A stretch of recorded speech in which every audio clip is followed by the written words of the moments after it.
Friends, this is Dr. Sachin Goswami and I welcome you on our YouTube classes Goswami Classes. दोस्तों, जैसा कि आप जानते हैं कि अब एक तरह से जंग छिड़ चुकी है और ये जंग क्या है? ये पढ़ाई की जंग है और कुछ नहीं है। एक मेहनत के लिए जंग है और सफलता पाने के लिए जंग है। तो आपको मेहनत करनी है और अपना जो विल पावर है उसको बनाए रखना है और उसी विल पावर और उसी मेहनत के बदौलत वो जो सफलता है जिसका आप सपना देख रहे हैं वो निश्चित रूप से आपको मिलकर रहेगी। तो आप बन जाइए इस मुहिम का हिस्सा जो हमने ये छेड़ी है यूपी टीजीटी पीजीटी 2022 को लेकर। दोस्तों, आप जानते हैं कि जो वैकेंसीज हैं वो जल्दी से आने वाली हैं और अभी आपके पास 3 to 4 मंथ्स हैं। इन 3-4 महीनों में अगर जो आप ढंग से स्टडी कर लेते हैं, डेली मेरी क्लासेस को आप देखते हैं जो कि फ्री ऑफ कॉस्ट में आपको प्रोवाइड कर रहा हूं, उनको आप देखते हैं तो निश्चित रूप से आपको सफलता मिलकर रहेगी। तो दोस्तों, आज हमारा इस मुहिम का सेकेंड डे है और हम इधर जो हम करा रहे हैं वो है लिटरेरी टर्म्स। लिटरेरी टर्म्स में कल आपको मैंने सोनेट पढ़ाया था। आज का जो हमारा टॉपिक है वो है एलिजी। एलिजी आप सभी जानते होंगे कि एलिजी क्या होती है, किसको कहते हैं। एलिजी एक सैड सॉन्ग होता है, एक दुख भरा जो गीत होता है उसको एलिजी कहा जाता है। एलिजी क्या है? एक शोक गीत होता है एलिजी, अ सैड सॉन्ग, जो कि किसी की मृत्यु पर एलिजी लिखी जाती है। एलिजी जो होती है दोस्तों वो लिरिकल इन टोन होती है। ये जो लिरिकल क्वालिटीज होती है ना, those are the part of elegy also, वो एलिजी का पार्ट है। तो एलिजी क्या है? एलिजी एक मॉर्नफुल वेल है, एलिजी एक लिरिकल सॉन्ग है और एलिजी किसको रिप्रेजेंट करता है? लेमेंट को रिप्रेजेंट करता है और on the loss of someone or something, किसी व्यक्ति के या किसी चीज के खो जाने पर जो है एक दर्द को दर्शाया जाता है एलिजी में।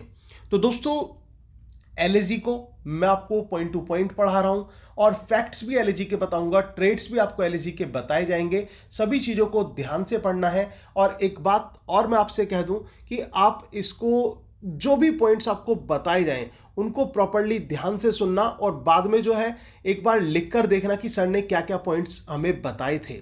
तो इस तरह से आप स्टडी करेंगे तो निश्चित रूप से सक्सेस मिलेगी। दोस्तों, आज जैसे कि आप जानते हैं लिटरेरी टर्म्स का सेकेंड डे है और टॉपिक है एलिजी। एलिजी क्या है? Elegy is a sad song which is composed on the death of someone. Elegy एक दुख भरा गीत है, एक शोक गीत है जो कि किसी की मृत्यु पर लिखा जाता है। इतना क्लियर है। एग्जाम में अगर जो पूछा जाए कि व्हाट इज एलिजी, या फिर ये आपको आंसर दे दिया हो कि a sad song which is composed on the death of someone is known as, your answer will be elegy. आपका आंसर क्या होगा? आपका आंसर होगा elegy. It is also known as mournful wail. इसको मॉर्नफुल वेल के रूप में भी जाना जाता है। एलिजी को एक लेमेंट के रूप में, एक जो मॉर्नफुल वेल है उसके रूप में जाना जाता है। और ये किस चीज को दर्शाता है? ये किसी के लॉस को रिप्रेजेंट करता है। अब हम बात करेंगे chief traits of elegy. Elegy के मुख्य ट्रेट्स क्या हैं और इन ट्रेट्स को आप फैक्ट्स के रूप में भी देखिए। तो chief traits and facts of elegy, सबसे पहला आता है हमारा, Elegy is an expression of the emotion of sorrow, woe and despair. Elegy क्या है? Elegy एक्सप्रेशन है हमारे इमोशंस का, सोरो का, वो का और डिस्पेयर का, मतलब निराशा को, दुख को, दर्द को एलिजी दर्शाती है। Elegy is a lament, a lyric of morning.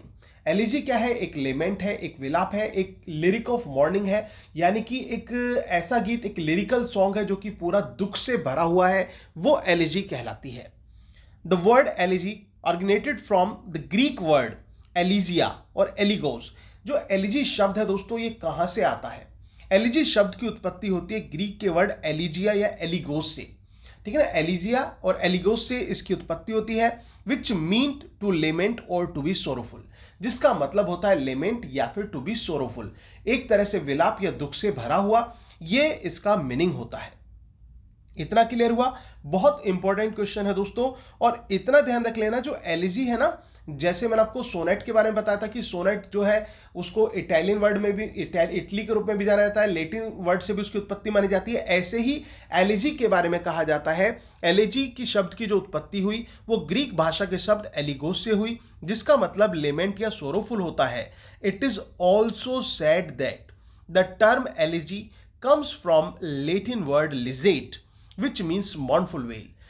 ये जो एलिजी है, इसके बारे में यह भी कहा जाता है कि इसकी उत्पत्ति, इस शब्द की उत्पत्ति लेटिन भाषा के शब्द लिजेट से हुई, जिसका मतलब मॉर्नफुल वेल होता है, वेदना से भरा हुआ, दुख से भरा हुआ।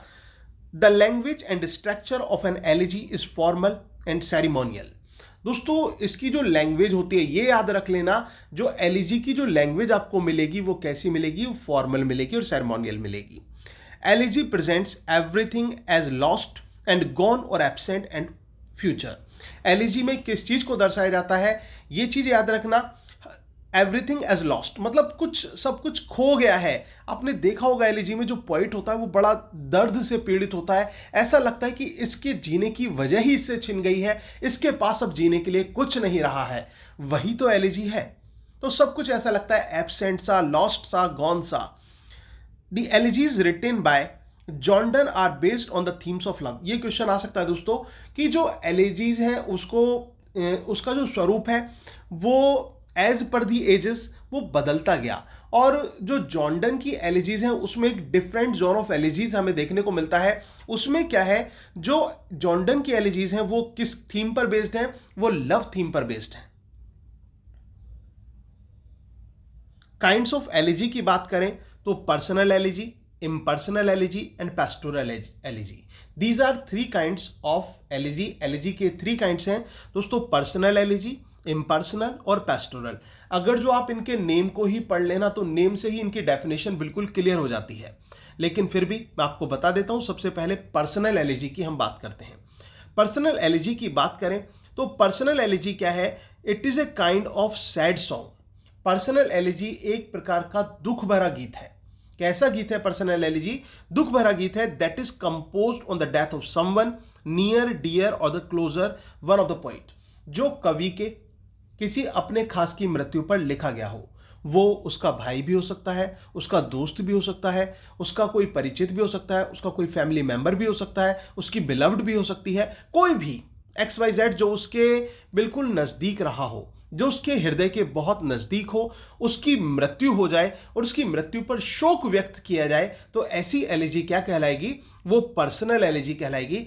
दोस्तों पर्सनल एलिजी की बात करें तो in memoriam by Arthur Henry Hallam, और इनका ही by Tennyson in the memory of Arthur Henry Hallam, और इनकी जो पोएम है ब्रेक ब्रेक ब्रेक, आप उसको पढ़ेंगे तो आपको जो इसमें दिया है ना कि एब्सेंट, लॉस, सब कुछ, एवरीथिंग इज गॉन, वही चीज आपको देखने को मिलेगी ब्रेक ब्रेक ब्रेक में, जिसमें जो पॉइंट है, जो पर्सनल एलिजी के उदाहरण दे रहा हूं दोस्तों। ब्रेक ब्रेक ब्रेक एक पोएम है जो कि टेनिसन की लिखी हुई है, और टेनिसन जो कि रिप्रेजेंटेटिव पोइट कहे जाते हैं विक्टोरियन एज के, उनकी ये लिखी हुई पोएम है ब्रेक ब्रेक ब्रेक, जिसमें वो लेमेंट करते हैं over the death of his friend Arthur Henry Hallam. बहुत इंपॉर्टेंट क्वेश्चन है, ब्रेक ब्रेक ब्रेक में किसके ऊपर विलाप किया गया है, किसको एड्रेस है? तो आर्थर हेनरी हेलम को वो एड्रेस करते हैं, उनका विलाप करते हैं, उनकी मृत्यु हो गई है। और जो पोइट है वो किस स्थान पर जाता है? वो जाता है ब्रिस्टल चैनल पर।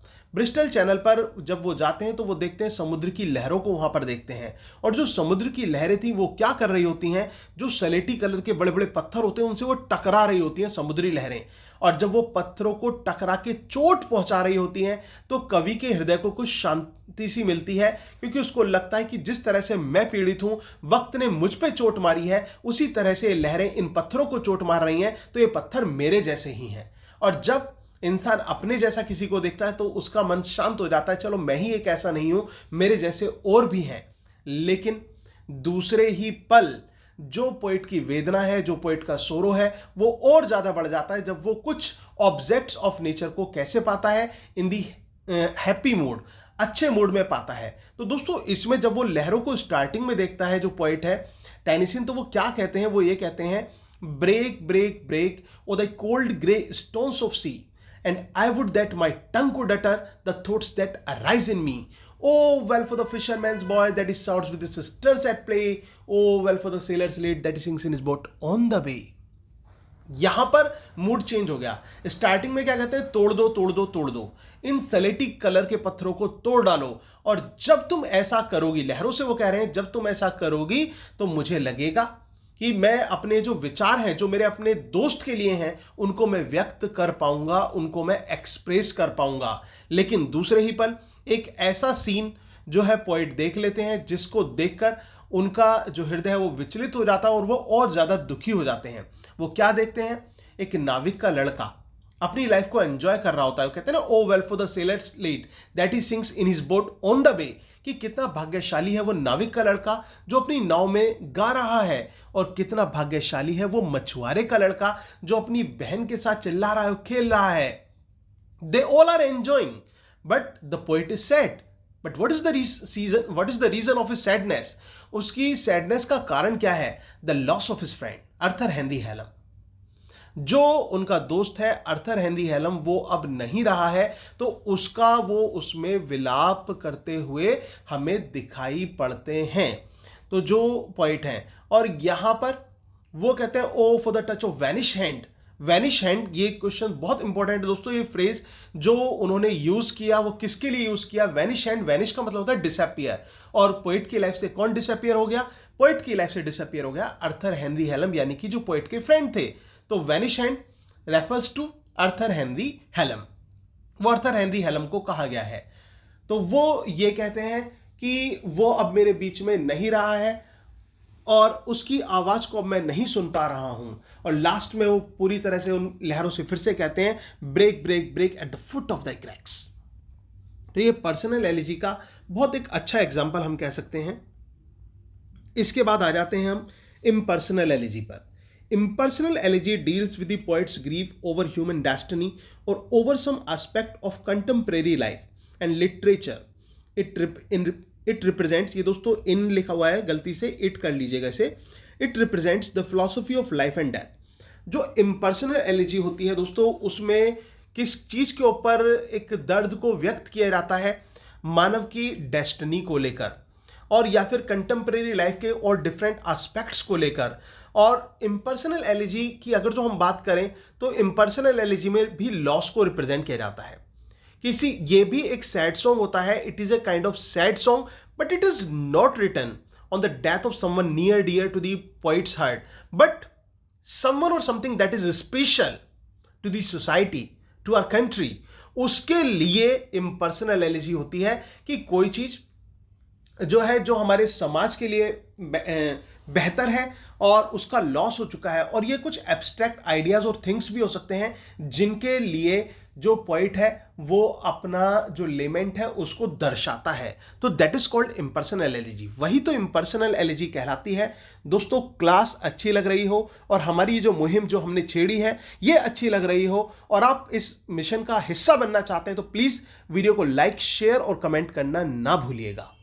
और प्लीज़ कमेंट बॉक्स में अपना रेस्पॉन्स भी बताना, आपको क्लास कैसी लगी। और एक बात और मैं आपको बता देता हूं, अगर आप जो भी क्लासेस मैं पढ़ा रहा हूं उनकी पीडीएफ भी आप प्राप्त करना चाहते हैं तो हमारे टेलीग्राम चैनल से जुड़ जाइए। डिस्क्रिप्शन बॉक्स में टेलीग्राम चैनल का लिंक दिया हुआ है, आप उससे जुड़ जाइए। आपको जो पीडीएफ है वो सेंड कर दी जाएगी। और इसके साथ साथ इस समय एक स्पेशल ऑफर निकला हुआ है जो जल्द ही बंद होने वाला है। दोस्तों, वो स्पेशल स्कीम ये है कि आपको रिकॉर्डेड क्लासेस, जो प्रीवियस रिकॉर्डेड क्लासेस है, हमारी कंप्लीट रिकॉर्डेड क्लासेस, और बिल्कुल उसमें स्पेसिफिकली लिखा हुआ है Wordsworth day 1, Wordsworth day 2, Wordsworth day 3, इस तरह से John Milton's day 1, John Milton's day 2, मतलब from the very beginning till the end. चारों राइटर को कवर करती है, पूरे ग्रामर के सेक्शन को कवर करती हैं। वो रिकॉर्डेड क्लासेस अगर जो आप लेना चाहते हैं तो आप केवल 1000 रुपये में उस रिकॉर्डेड कोर्स को आप ले सकते हैं। ये आपके लिए एक स्पेशल ऑफर है। और इसके साथ साथ अगर आप हमारे वन लाइनर नोट्स लेना चाहते हैं जो कि 2000 रुपये में है, तो वो भी आप परचेज कर सकते हैं। 1000 रुपये में रिकॉर्डेड क्लासेस हैं और 2000 रुपये में हमारे जो है वन लाइनर नोट्स हैं जो आपके एड्रेस पर डिस्पैच किए जाएंगे। अगर जो आप दोनों चीज़ों को एक साथ लेते हैं तो इसमें भी आपको डिस्काउंट हो जाएगा। 2500 रुपीज़ में आपको दोनों चीज़ प्रोवाइड हो जाएंगी। तो केवल ये मान के चलिए कि आपको 500 रुपीज़ में क्लास मिल गई, रिकॉर्डेड क्लासेस, अगर जो आप नोट्स परचेज करते हैं तो उसके साथ। और मैं कहता हूं कि जब आप मेरे से जुड़ रहे हैं तो एक कंप्लीट पैकेज के साथ चलें ताकि आपकी तैयारी अच्छी हो और कहीं इधर उधर आपको भटकना ना पड़े। केवल एक चीज़ से तैयारी करें, इस बात को मैं बिल्कुल आपसे जो है अच्छी तरह से वादा करके कहता हूं और दावे के साथ कहता हूं कि अगर जो आपने इतना जितना मैं पढ़ा रहा हूं और जो मेरे नोट्स हैं और जो मेरी क्लासेस हैं उसको तैयार कर लिया तो इधर उधर से कुछ तैयार करने की जरूरत नहीं है, वही काफ़ी है। आगे चलते हैं। तो दोस्तों इसके बाद इम्पर्सनल एलिजी में हम बात करते हैं मैथ्यू अर्नोल्ड की डावर बीच। मैथ्यू अर्नोल्ड की जो डावर बीच है वो बहुत अच्छी पोएम है और ये एक इम्पर्सनल, ठीक है, ये इम्पर्सनल एलिजी के रूप में आती है। क्यों आती है? क्योंकि इसमें loss of faith, loss of religion और लॉस ऑफ नेचर और लॉस ऑफ लव को दर्शाया गया है। होता क्या है, जो पोइट हैं वो अपनी बिलव्ड वाइफ के साथ जो है घूमने जाते हैं, हनीमून पर जाते हैं, और वो किस स्थान पर जाते हैं? डॉवर नामक स्थान पर जाते हैं। और जब वो डॉवर पर जाते हैं तो वहां पर वो समुद्री लहरों की आवाज सुनते हैं और उनका उतार चढ़ाव नोटिस करते हैं और उनको लगता है कि इस आवाज में तो ह्यूमन एब एंड फ्लो है, ठीक है, यानी कि मानव के जीवन का उतार चढ़ाव है, ebb and flow of human misery. Sophocles long ago heard it on Aegean, और वो उनको याद आता है कि जो एक दार्शनिक था सोफोक्लीज, उसने भी कभी ऐसी ही आवाज को सुना था एजियन महाद्वीप पर, और आज डोवर पर उसी आवाज को कौन फील कर रहे हैं? मैथ्यू अर्नोल्ड फील करते हैं। स्टार्टिंग में उनका मूड रोमांटिक होता है, जब वो अपनी पत्नी से कहते हैं come to the window darling, तो वहां पर हम देखते हैं कि उनका मूड रोमांटिक होता है। लेकिन जब वो लहरों को देखते हैं, जो लहरें उनकी एक आवाज आ रही होती है, उनका एक दर्द, एक सॉन्ग उनमें से सुनाई दे रहा होता है और दर्द भरा वो गीत होता है, और इसके साथ साथ लहरें घटती हुई प्रतीत होती हैं, तो उनको लगता है कि जिस प्रकार से ये लहरें घट रही हैं तो इसका मतलब this is the loss of nature, ये तो लॉस ऑफ नेचर है। और ये प्रकृति क्यों कम हो रही है? क्योंकि हमारी समुद्र में आस्था नहीं रही है, तो it means loss of faith है। तो रिलीजन तो घटता जा रहा है क्योंकि रिलीजियस पीपल अब रहे ही नहीं है, तो लॉस ऑफ रिलीजन है। और लास्ट में उनको लगता है कि वो अपनी पत्नी के साथ वहां पर आए हैं, क्या उनका जो प्रेम है उनकी पत्नी के लिए, क्या वास्तव में वो वैसा रहेगा? तो तभी तो वो कहते हैं, O love let us be true to one another, for the world which seems before us like a land of dreams, so various, so new, hath really neither joy nor gratitude nor peace nor help for pain। तो वो चीज वो दर्शाते हैं कि हमारा प्यार एक दूसरे के लिए बहुत ही सच्चा होना चाहिए, क्योंकि जो संसार है ये जैसा हमें दिखाई देता है ये वैसा है नहीं, ये पूरा दर्द से पीड़ित है, मानो कि ऐसा लगता है कि खोखली सी दुनिया है ये। तो वो अपनी पत्नी से यही कहते हैं कि हमारा प्रेम कैसा होना चाहिए? सच्चा होना चाहिए। तो दोस्तों ये इम्पर्सनल एलिजी है। इसके बाद हम बात करें पेस्टोरल एलिजी की, तो ये क्या है? ये एक सैड सॉन्ग है। किस चीज को दर्शाता है? लाइफ ऑफ शेफर्ड्स, गडरियों की जिंदगी को दर्शाता है, जो पेस्टोरल एलिजी होती है। इसमें रूरल पिक्चर ऑफ सोसाइटी को रिप्रेजेंट किया जाता है, जो एक ग्रामीण परिवेश होता है। जो पेस्टोरल एलिजी होती है दोस्तों, वो जनरली तो पर्सनल टच लिए होती है, लेकिन ये इम्पर्सनल भी हो सकती है, पर्सनल और इम्पर्सनल दोनों हो सकती है, लेकिन जनरली क्या होती है? पर्सनल टच लिए होती है। और दूसरी चीज इसमें जो शेफर्ड सॉन्ग भी इसको कहा जाता है, गडरिये का शोक गीत, शेफर्ड सैड सॉन्ग इसको जाना जाता है, तो गडरियों की शोक गीत के नाम से भी इसको जाना जाता है। इसमें रूरल एनवायरनमेंट को दर्शाया जाता है, भेड़ बकरियों का जिक्र होता है, एनिमल्स को दर्शाया जाता है, और इसके अलावा ग्रामीण दृश्य होते हैं। कुल मिलाकर देहात का एक दृश्य इसमें दर्शाया जाता है, जो पेस्टोरल एलिजी होती है। और प्रकृति का भी इसमें बहुत बड़ा रोल होता है, and it has the simplicity and natural background. इसमें सिंप्लिसिटी होती है और नेचुरल इसका बैकग्राउंड होता है। मिल्टन की पोएम लेसिडास की बात करें या फिर पीबी शैली की एडोनिस की बात करें, तो पेस्टोरल एलिजी के बेस्ट एग्जांपल्स आते हैं। अब हम बात कर लेते हैं दोस्तों फेमस एलिजीज की। जो फेमस एलिजीज हैं इंग्लिश लिटरेचर में, सबसे पहले तो लिसिडास बाय जॉन मिल्टन। ये वो एलिजीज मैंने आपके लिए लिखी हैं जो एग्जाम में पूछी जाती हैं। लिमिटेड है बट अक्सर एग्जाम में पूछी जाती हैं, किसकी है और किसको एड्रेस की गई है, किसको डेडिकेटेड है। तो सबसे पहले लिसिडास आती है इस श्रृंखला में। लिसिडास जो है वो जॉन मिल्टन की लिखी हुई एलिजी है, ठीक है। फेमस एलिजीज की बात कर रहे हैं, अब ये मिक्स है, तो जो एलिजीज है पर्सनल, इम्पर्सनल, पेस्टोरल, तीनों मिक्स हैं ये सारी एलिजीज, और ये लिस्ट है आपके लिए। तो सबसे पहले Lycidas bye John Milton. Lycidas जो है वो किसकी मेमोरी में लिखी गई दोस्तों? तो ये मिल्टन के फ्रेंड एडवर्ड किंग की मेमोरी में इन्होंने लिसिडास को लिखा था। किसकी मेमोरी में लिखा था? जॉन मिल्टन ने अपने फ्रेंड एडवर्ड किंग की मेमोरी में इसको लिखा था। दूसरे नंबर पर आती है एडोनिस। एडोनिस जो है ये पीबी शैली की है और किसकी मेमोरी में? In the memory of John Keats. ये जॉन कीट्स की मेमोरी में है, जॉन कीट्स को एड्रेस की गई है।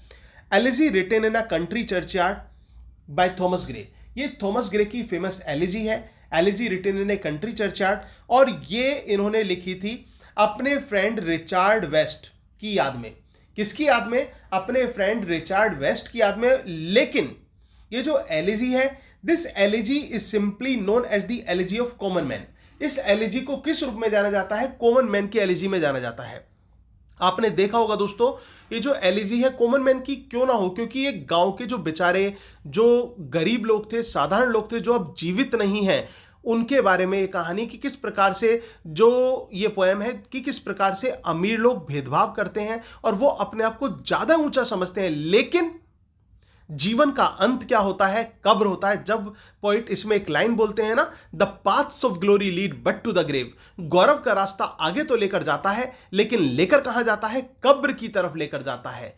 तो वही चीज है, मेन थीम है इस पोएम की, जो elegy written in a country churchyard by Thomas Gray. इसके बाद दोस्तों नेक्स्ट आता है हमारा इन मेमोरियम। इन मेमोरियम ये टेनिसन की लिखी हुई फेमस एलिजी है, जो कि इन्होंने अपने फ्रेंड अर्थर हेनरी हेलम को डेडिकेट की।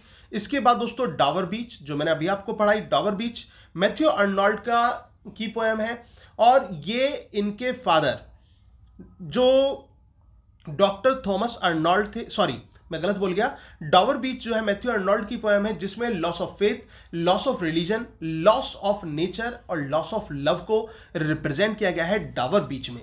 इसके बाद दोस्तों आती है रग्बी चैपल।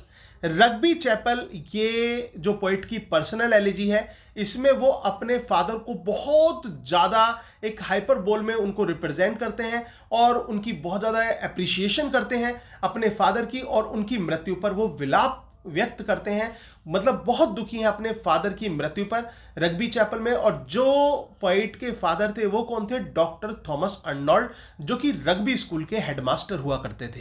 तो बहुत अच्छी पोएम है रग्बी चैपल भी, मैथ्यू अर्नोल्ड की एलिजी है। इसके बाद दोस्तों ओ कैप्टन माय कैप्टन, ये वॉल्ट विटमैन के द्वारा लिखी गई फेमस एलिजी है, जो कि अब्राहम लिंकन को एड्रेस की गई है, अब्राहम लिंकन के लिए लिखी गई है। तो दोस्तों ये थी फेमस एलिजीज, और इसके साथ साथ मैंने आपको बताया कि एलिजी क्या होती है, एलिजी के फैक्ट्स बताए गए, एलिजी की कैरेक्टरिस्टिक्स आपको बताई गई, और फेमस एलिजीज आज आपको बताई गई। तो ये आज हमारी सेकंड क्लास थी लिटरेरी टर्म्स की। तो सारे literary terms, easy to difficult, all the literary terms, वो सभी आपको यहां पर पढ़ाए जाने हैं। जो इंपॉर्टेंट लिटरेरी टर्म्स हैं सारे आपको पढ़ाए जाएंगे, अच्छी तरह से तैयार हो जाएंगे। इसके बाद हम history of English literature start करेंगे, और साथ ही साथ कोई राइटर भी एक हम उसके साथ साथ कराते रहेंगे। तो दोस्तों अगर आपने अभी तक भी चैनल को सब्सक्राइब नहीं किया है तो पहले चैनल को सब्सक्राइब जरूर कर लें, वीडियो को लाइक, शेयर और कमेंट करना ना भूलें, और ज़्यादा से ज़्यादा इसको शेयर करें, चाहे वो आपका व्हाट्सएप ग्रुप हो जो जहां पर आप तैयारी करते हो, टेलीग्राम ग्रुप हो, फेसबुक पेज हो, जहां भी आपको लगता है कि दूसरे लोग भी उसका फ़ायदा उठा सकें, तो ज़्यादा से ज़्यादा हमें सभी को फ़ायदा पहुँचाना चाहिए। तो आप इसको ज़्यादा से ज़्यादा शेयर करें, कमेंट करें। और फाइनली मैं आपको कहना चाहूँगा कि आप जब हमारी क्लासेस से जुड़े हैं तो आप नोट्स भी जरूर परचेज कर लें, जो कि मात्र 2000 रुपए के हैं। वन लाइनर नोट्स हैं हमारे, जो कि आपके एड्रेस पर डिस्पैच किए जाएंगे। और इसके साथ साथ अगर जो आप हमारी जो पेड रिकॉर्डेड क्लासेस हैं उनका हिस्सा बनना चाहते हैं, जो आपको पूरा एक कंप्लीट पैकेज, कंप्लीट कोर्स मिल जाएगा, उसे भी आप परचेज कर सकते हैं। इसके लिए आप मेरे दिए गए नंबर 9756055255 पर कॉन्टैक्ट कर सकते हैं। Thank you very much, your doctor Sachin Goswami.